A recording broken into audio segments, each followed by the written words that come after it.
Good afternoon, and welcome to Monday Mug Mentions Week 5, where over the course of a cup of coffee, I chat about some things in the tabletop industry that interest me, caught my interest, or that I've been thinking about. So, thanks for joining me this afternoon. We always start with what kind of coffee I'm drinking, and this week I am drinking Joey Kramer's, this is a long one, Joey Kramer's Rockin' and Roastin' Coffee Ethiopia Dark Roast. So it is tasty. I've had some before. This is actually, there's a shop that used to be Joey Kramer's in North Attleboro, which is pretty close to where I live in Providence, Rhode Island. It is a good coffee, but I did want to mention one quick side note about the coffee and its branding and a whole weird snafu. So, hello Steve, Zach, Martin, Andrew, Chris, welcome. Thank you guys for joining me. Good afternoon. I hope you're having a wonderful start to your week. Daniel, hello, good to see you, sir. So, interesting thing about this coffee. Joey Kramer is the drummer for Aerosmith. I was not even aware of that when I bought this. Zach asks, are you part of some Coffee of the Month club? No, Zach, I just go to the store and I buy some weird coffee every week. This one caught my eye because of the packaging, and then I did some research on why his shop in North Attleboro closed last summer. This is Joey Kramer again, the drummer for Aerosmith, owned a coffee shop about 30 minutes away from where I live. So this is the packaging. And if you can see, it's got a dragon on the front, and it says Joey Kramer's Rockin' and Roastin' Coffee. It's got the type at the top. But if you look at this dragon, apparently this is the branding that was outside the front of the coffee shop. So many people thought it was a full-on restaurant that they went in expecting to eat and left upset, apparently, that it forced the business to close and rebrand, and someone else has bought it. It's not Joey Kramer's any longer. So it's very interesting that essentially that sort of dragon right there being on the front of the coffee shop led people to believe it was a restaurant and sort of hindered the reputation of Joey Kramer's coffee shop in North Attleboro. And unfortunately, it's closed before I got a chance to go check it out. So whatever it opens up as, maybe I'll go do a little live stream there and show it off. But yeah, that's the coffee I'm having. It's tasty. It's actually, it's organic. Joey Kramer seems to have a real love for coffee. Brad Taylor, hello, good afternoon, good to see you. Jerome, Lindsay, Isaac, Stephanie, thank you guys for joining. This is a really tasty cup of coffee. I think essentially all of his different ones are organic, and they're from areas that are known for growing great coffee. So this is the Ethiopia dark roast. Okay, so let's get into it. I'm going to do a mail call like as fast as I possibly can because I have so much stuff sitting in my chair. I was away at Unpub this weekend, and I did too much stuff. So I am a little bit exhausted, but I'm really glad to be sitting back in my chair on this Monday and getting back to work. I have a huge list on my whiteboard that grew over the course of this weekend, and I came home and wrote everything down, and there's a lot to do. So let's get rid of this coffee, and I'll tell you what I got. Isaac says I prefer the tea-sipping dragons and Fantastica. I am unaware of the reference, but I would love to learn about it. So, like I mentioned, I was at Unpub this weekend. I got to see some of the most amazing games. I got to see the trend in the industry where designers are headed.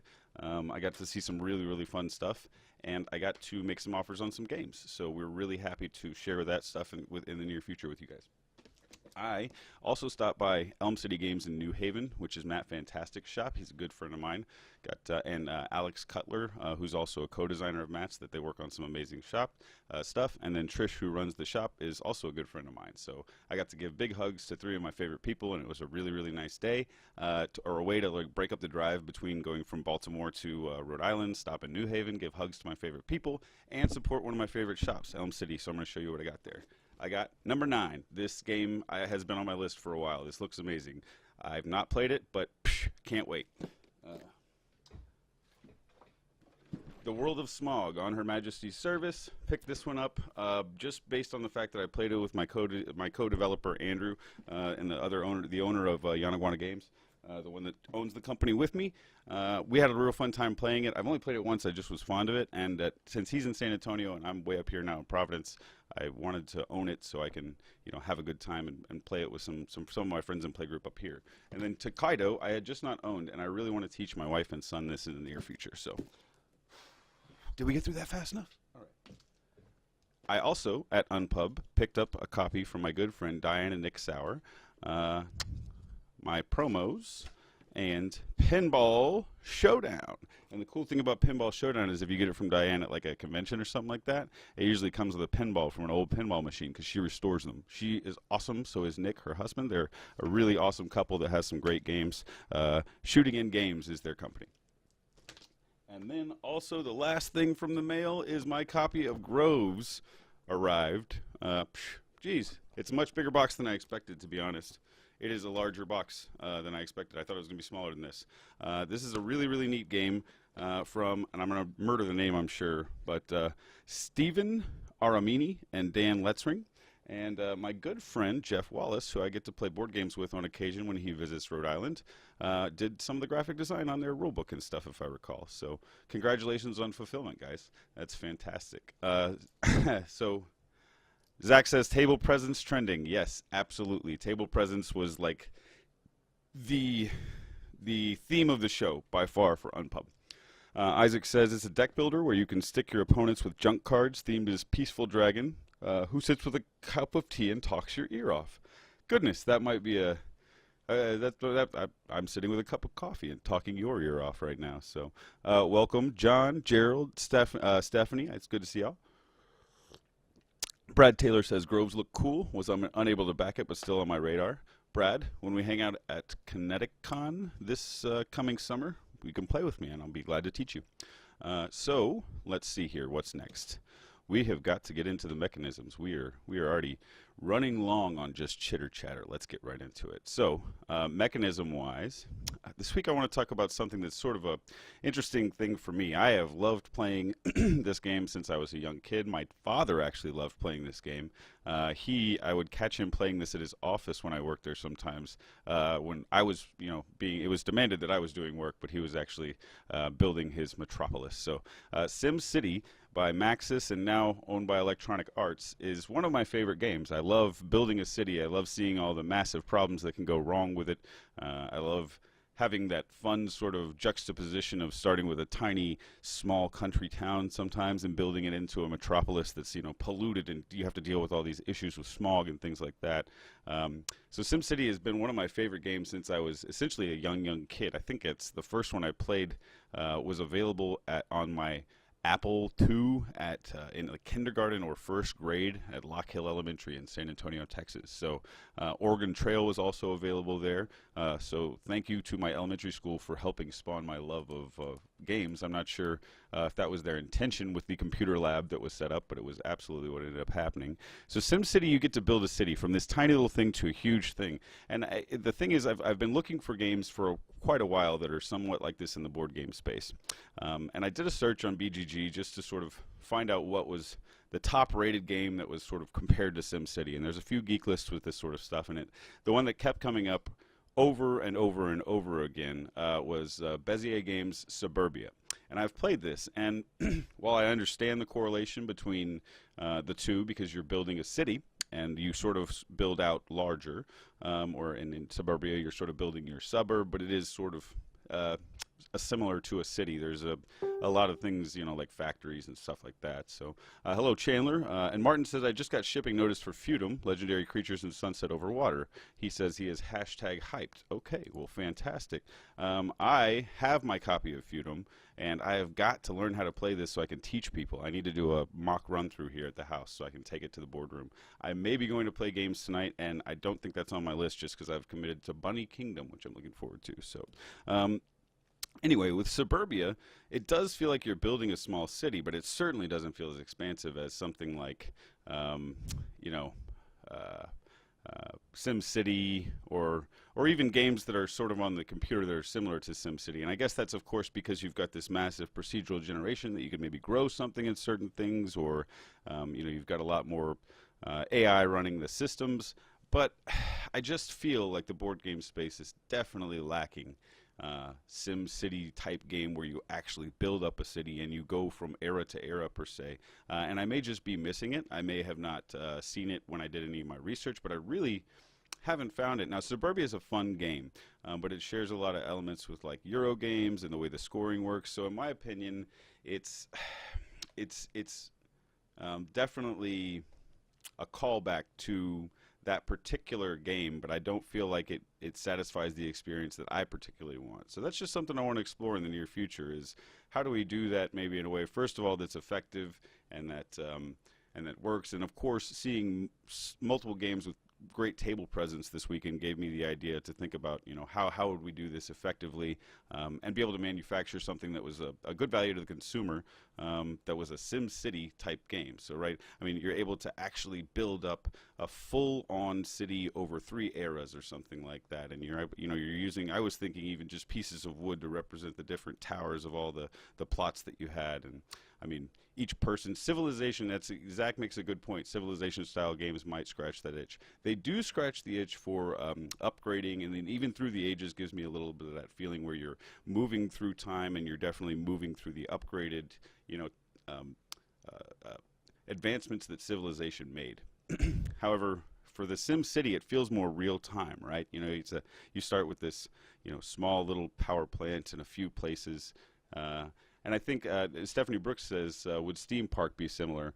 With the whole more visitors you have, the more trash accumulates and pollution. I think that's another really, really good pull from that sort of type of genre where that's that one system, and it really works well, I think, in Steam Park, as a matter of fact. Like the more people that are there, of course, more junk gets built up, and I love that mechanic. I think I'd like to see it in a shell of actual city management. So, you've got traffic, you've got public transportation, you've got actual building costs and property values, and I mean, this is a pretty heavy game that I'm sort of envisioning here, but it is something that I haven't found in my experiences where it's an actual city management game, and maybe that's boring, maybe that's why.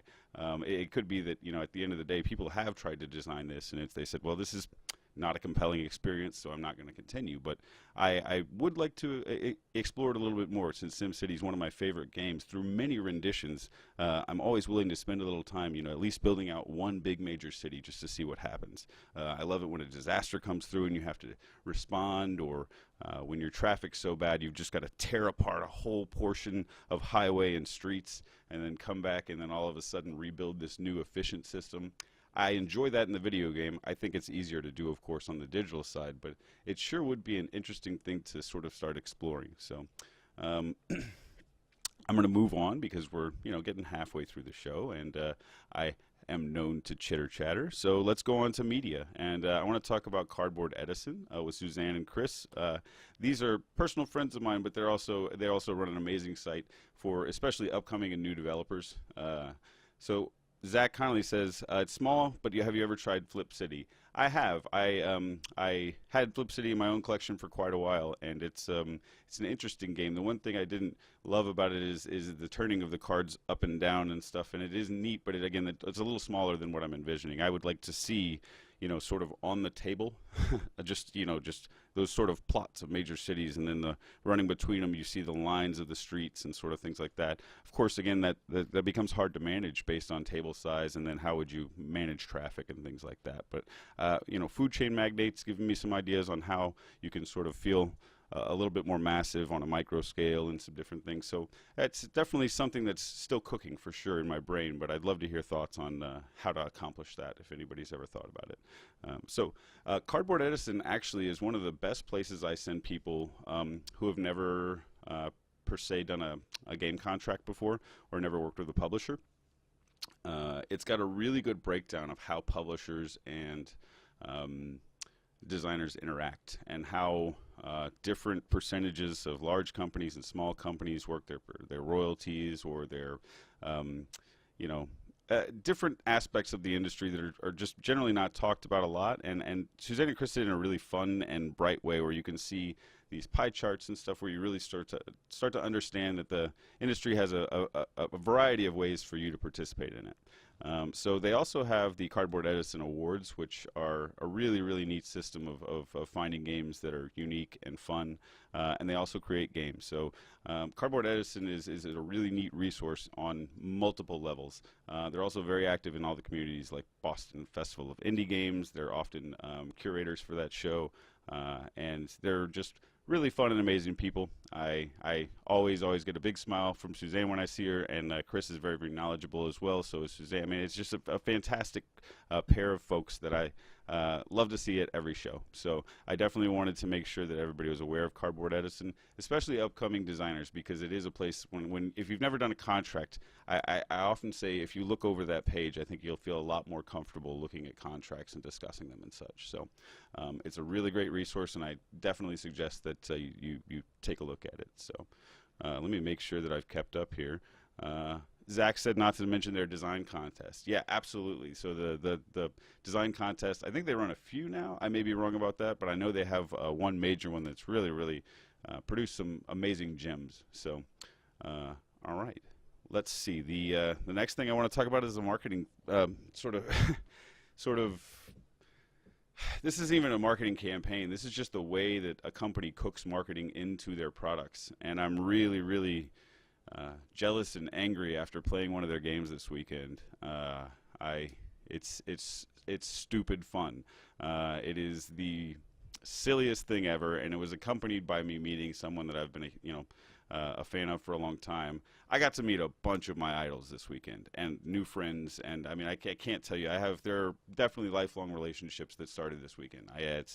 I'm not gonna name drop too much. But there's so many amazing people that are like far more knowledgeable than me and better than me at all of this stuff who were so kind this weekend, and it was really a fun time.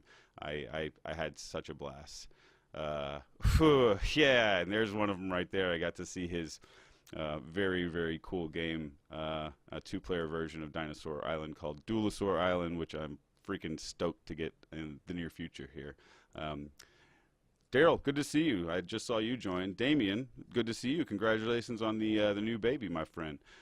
So let's see here. The last one I'm talking about, and it's North Star Games, and not necessarily specifically these two games, Dude and More Dude, but all of their games tend to have this sort of same marketing built into the product, right?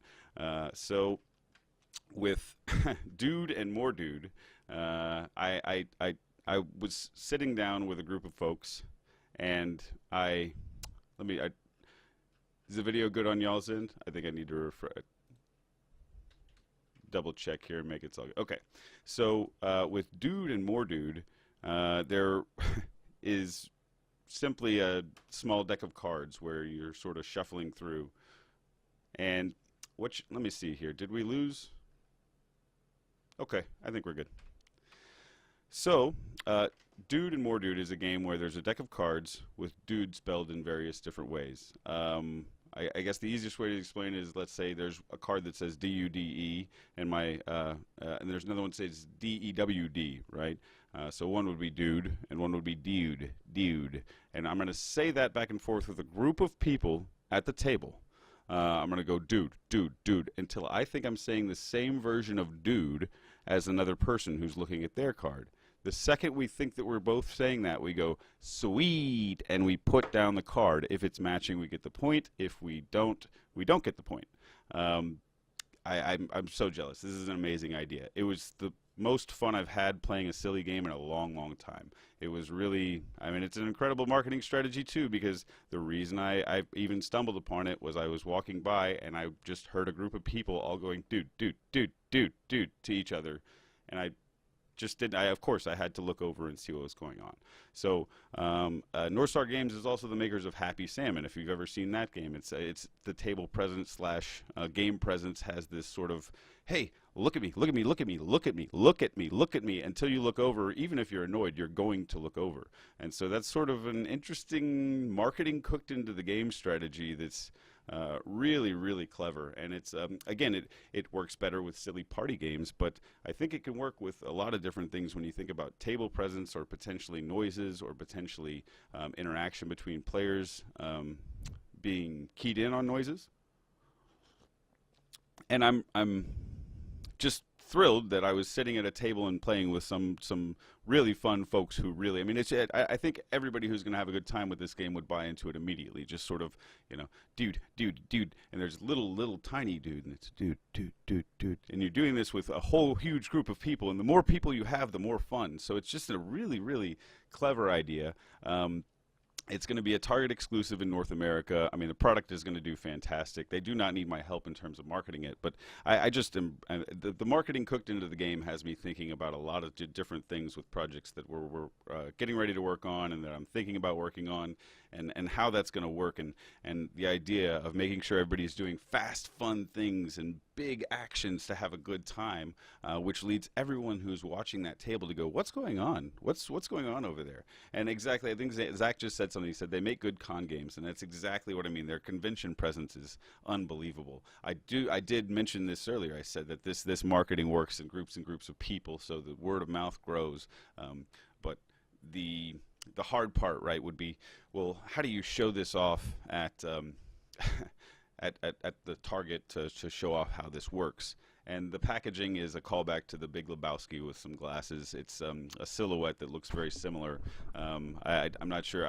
I would love to think it was licensed or something. I don't believe it is, but it is really it's the dude. So what you see there is very attractive packaging, and there's two different packages. One with a coffee stain on it, like, very very dudeish, and the other with tie-dye, which is also dudeish.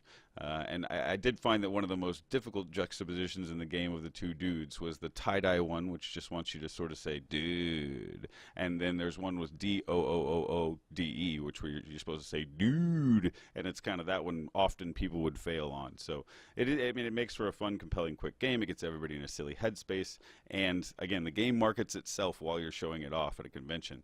I mean, it's just people get drawn in.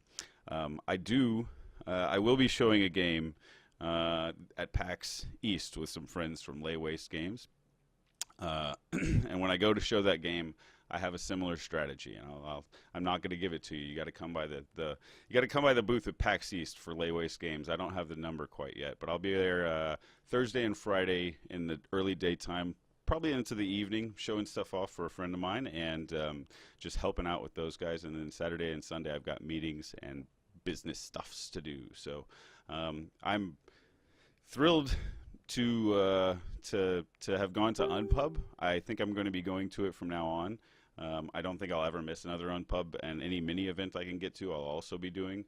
It was an amazing experience. There is so much talent in the game designer world right now, guys. It's in gals.